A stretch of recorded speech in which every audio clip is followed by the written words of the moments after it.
Good morning, everyone.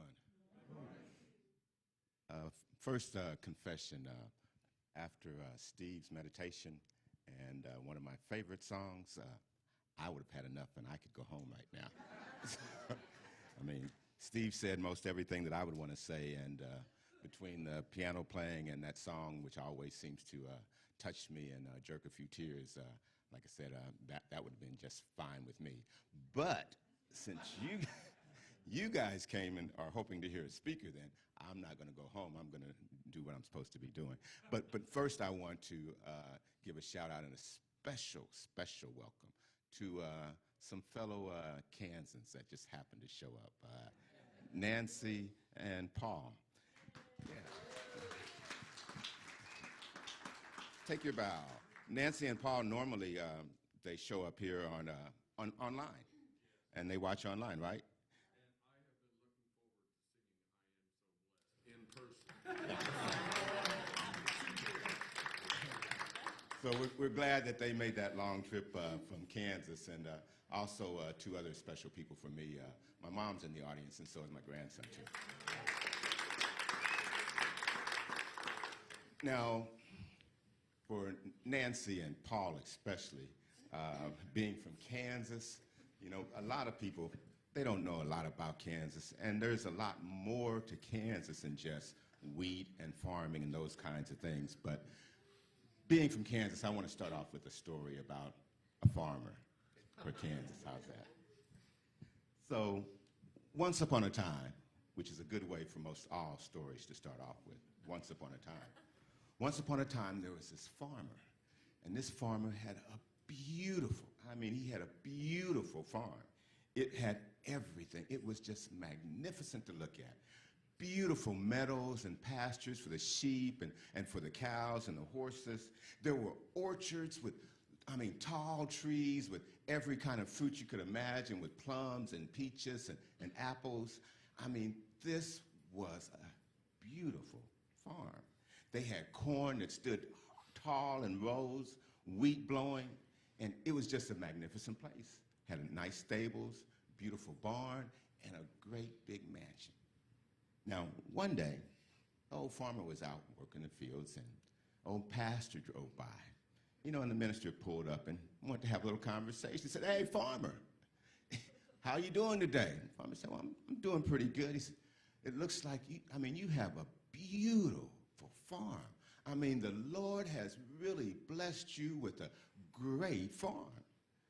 You know, the old farmer, he took off his hat and he wiped his brow with his little dirty rag and said, he started thinking about all the days and time he had put in cutting down trees and removing the brush. He thought about all the hard times it took to plant for the crops and all that patience that it took, all that hard work to build the house, to build the barn, all the things that he had done to make this farm so beautiful. And he turned back to the pastor and said, "Yeah, Pastor, I have been blessed. God has been good to me. But you sure should have seen this place when he had it all to himself." The point is that I believe that we co-create our lives, our existence with God. We have something to say about this. We're in on this together. We're just like that farmer. Some great land and great property, but he had to do a whole lot of work and had to do some things so that when the pastor came by, he could see that beautiful land. We co-create with God. Now, everybody has different meanings about what they call God, okay? You can be from the same church, the same family, the same household or whatever, and still have a slightly different interpretation of God. Now, I'm not here to try to change your idea about what God is or change the deity that you believe in or any of that. I just want to make sure that we're on the same page so that we can start off together, okay? So I want to tell you how I see God, okay? Now, I see God as the unity of two things, love, right, and law. Law and love. Now, to me, law is like universal laws, those things that it doesn't matter who you are, where you are, or when you are, it will still apply. Like the law of gravity. It doesn't matter who you are or what, the law of gravity will still work, right? The laws of cause and effect. It doesn't matter what time, when, that still is going to be a law that works. The law multiplication, mathematics. You know, it doesn't matter who says it, 2 plus 2 will always be 4. Regardless of the language, regardless of where you're at. Those are laws. They're just going to be like that. There's the law of averages. That's a good law. But there are laws that just dominate and seem to rule our world. But along with those laws, there's that other thing. And that's the thing they call love, okay? Now, this one's a little bit harder for me to describe. It's sort of like spirit, sort of like life. It's sort of like something that's in us. So the best way for me to do it, do an experiment with me, okay? So just take a second. So close your eyes. Just close your eyes. Now you're very safe. You're going to be just fine. I don't want you to think about the person beside you. I don't want you to think about the person in front of you. Just get deep into yourself with your eyes closed. Now ask yourself this question. Who am I? Do I exist? What am I? Why am I? Now, open up your eyes. Now, the part of you that was asking that question and that part of you that was answering that question, in my mind, that's that still small voice inside of us. That's the spirit inside of each of us. That's the way that God talks to us. That's the love part of it. You know, it's hard to describe because sometimes it's more of like a feeling.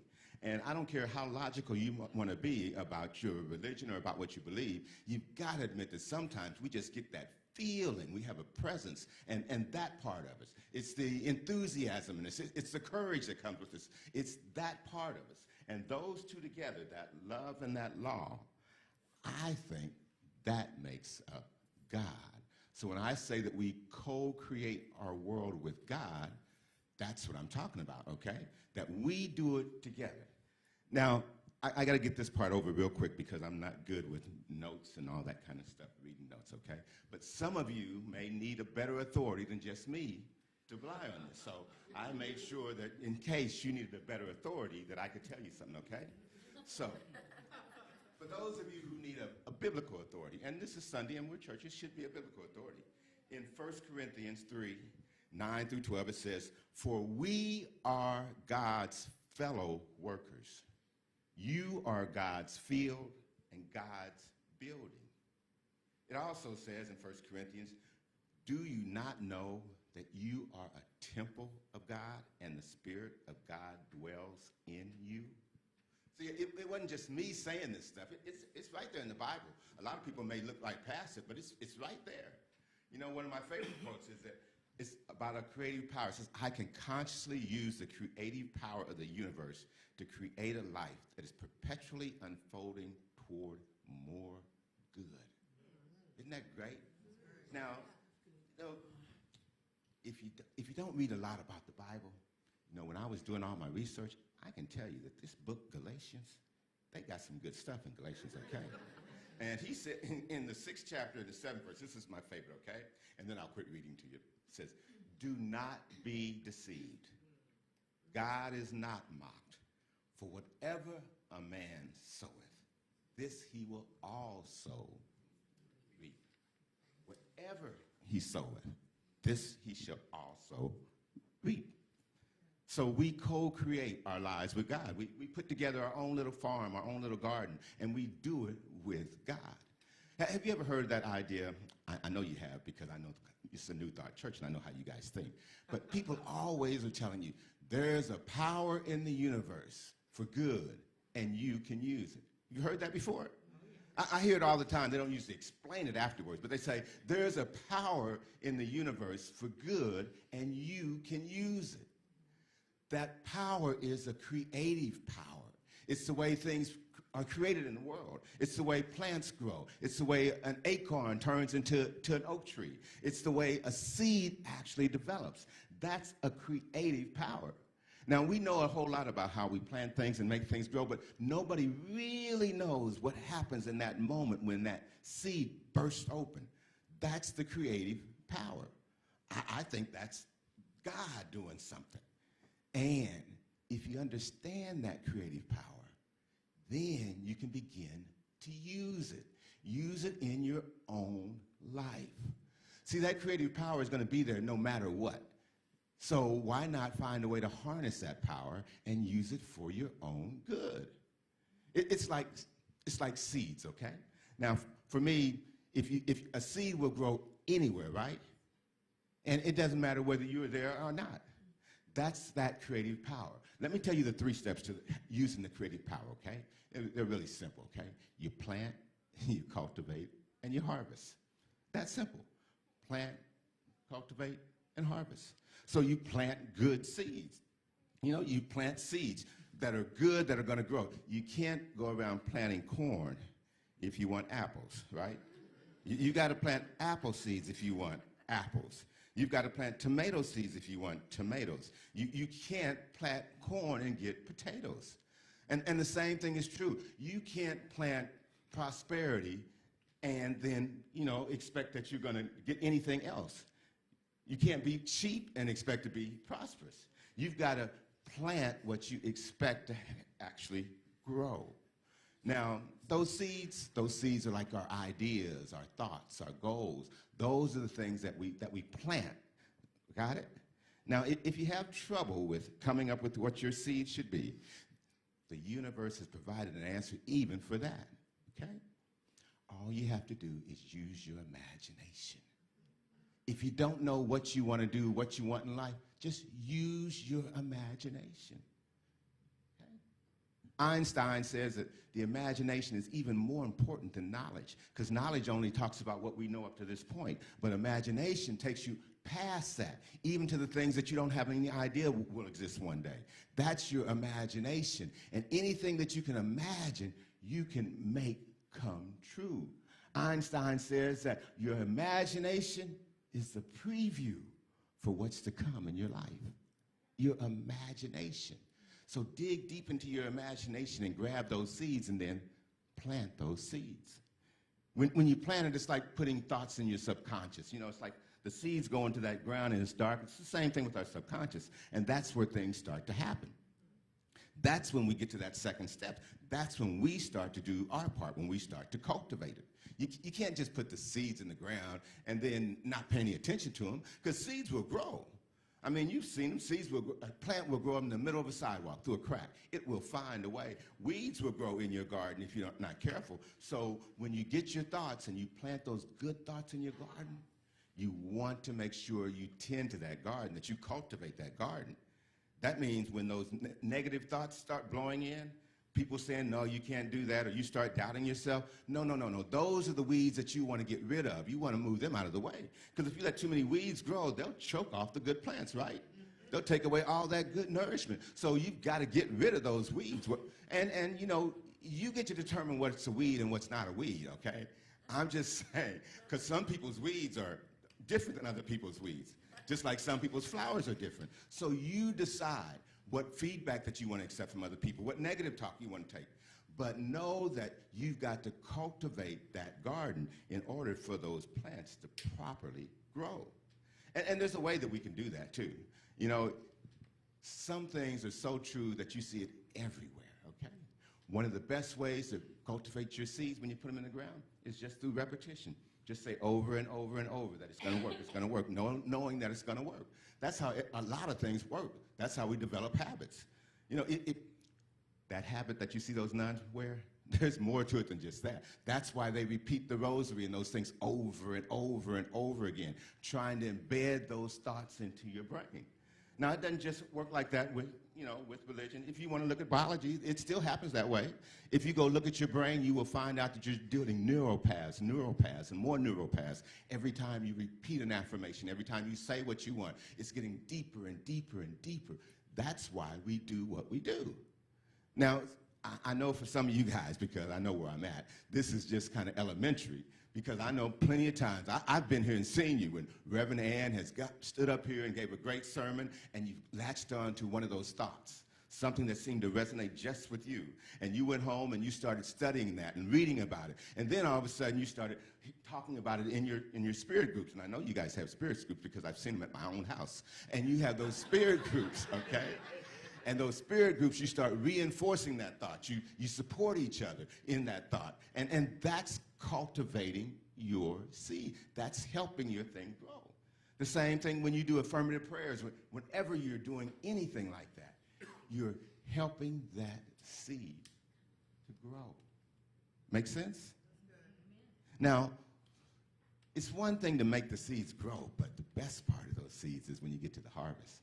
You know, that's the good part, when you get a chance to get the benefit from all of your hard work, getting that harvest. And the harvest only comes after you have put in that hard work. But then it gets to be really good. Now, I say with my harvest, what I've learned is that because of that law of multiplication, that usually when I plant one seed, I get a whole bunch more. You know, you plant one seed and you get a whole apple tree which has hundreds of apples and hundreds of more seeds. That's just that multiplying effect, and it's always in the universe. Wherever you look, you can always see that's how things work. There's a multiplying effect. So if you plant a little, you end up getting a lot. And then, if you're smart, you share it. That old farmer I was telling you about, well, one day, he was in his barn, and he had just finished the harvest. He brought in all of the hay and all the corn and all the stuff. And now he was getting some seeds and separating some seeds so that he would have some for next year. And the banker, of course, came by this time. And the bankers, you know, he said, "Hey, farmer, how you doing?" Well, the banker, you know, he had a little interest in the farm. They had a mortgage, so he wanted to see how things were going.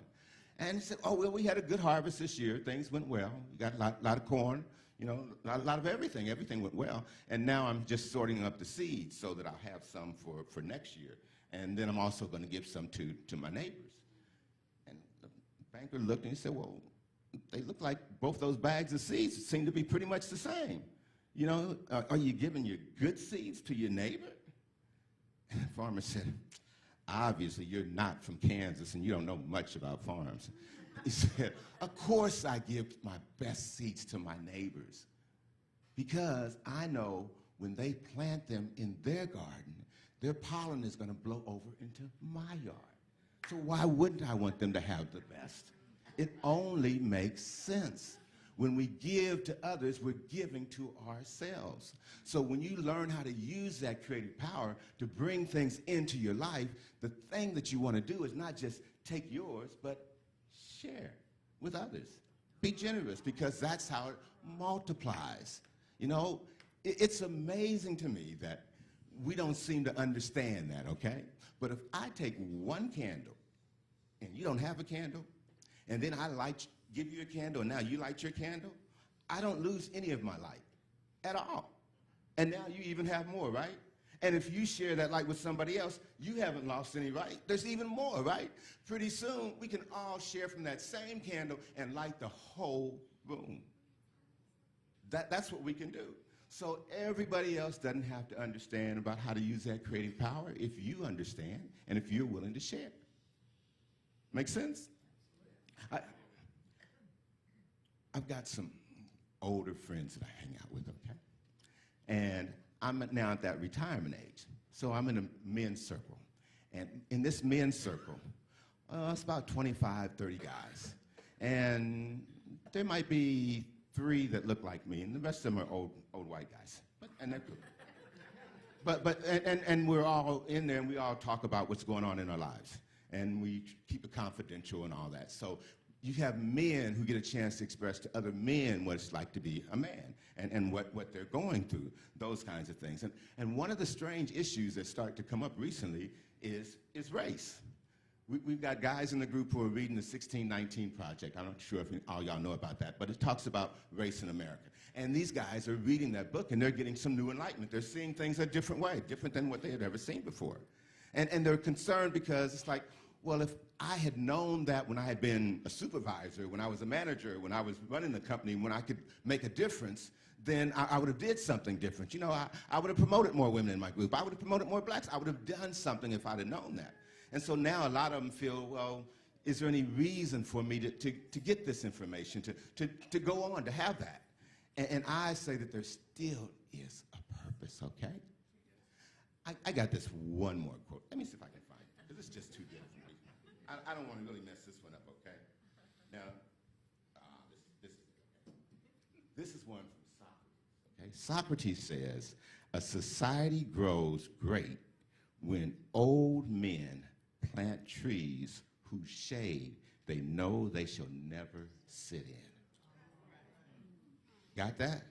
A society grows great when old men plant trees whose shade they know they shall never sit in. That's about responsibility. That's about being unselfish. So what we talk about in our men's group is it may be too late for them to do certain things that they would have done in the past when they were leading organizations in their jobs, but that doesn't mean that they can't start planting seeds and changing things now. Maybe they won't be the ones who sit under that tree when we all get together and we don't have those same kind of race issues, those same kind of problems. But they can be the one who plants the tree. They can be the one who makes it start. They can be that person. So I say, even if you're like me and you're in your retirement age and you're a little bit older, there is still a lot that you have to offer the world. Still a lot that you can do with this creative power that you have. There's still a lot of good that you can share. You do that by co-creating your world with God. We make this happen. But it's just like Steve said in his meditation, you can't just visualize this stuff up. You've got to do the work. You've got to go into action. You know, gardens don't just grow by saying, oh, how beautiful. No, they grow with a lot of work. That's what the farmer was trying to tell that minister that day. Well, one final story about my friend the farmer and his co-creating. You know, time had went by and the farmer's family had, you know, his wife had died and his kids had gone off, and he had one son who was incarcerated, and it was time for planting potatoes. And normally it was something that he loved to do with his son. You know, they would do it together. They would plow the field and they would throw out the seeds and they would watch the potatoes grow.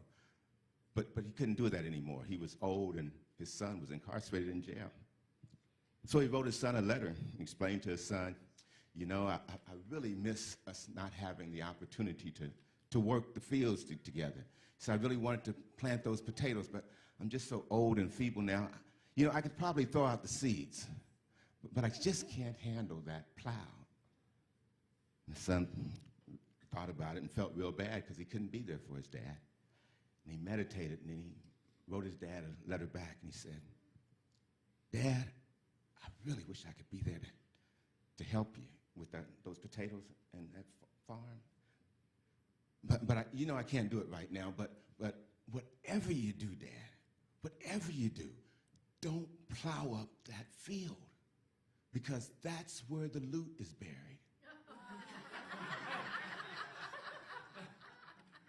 Now, I'm from a prison town, Leavenworth, Kansas, and I can tell you, you don't write letters and not have them get past the prison authorities before they get to your people. So, you know, when the prison authorities saw that, you know what they did? They immediately called the sheriff of that county and told that sheriff, hey, they have buried the loot in that field. And the sheriff went and got a whole bunch of deputies and they plowed that field from one end to the next. They plowed it all over and they didn't find any money at all. You know, the son wrote his father back the next day and said, Dad, you know, you can go throw those seeds out there now. He said, that's about the best that I can probably do from here.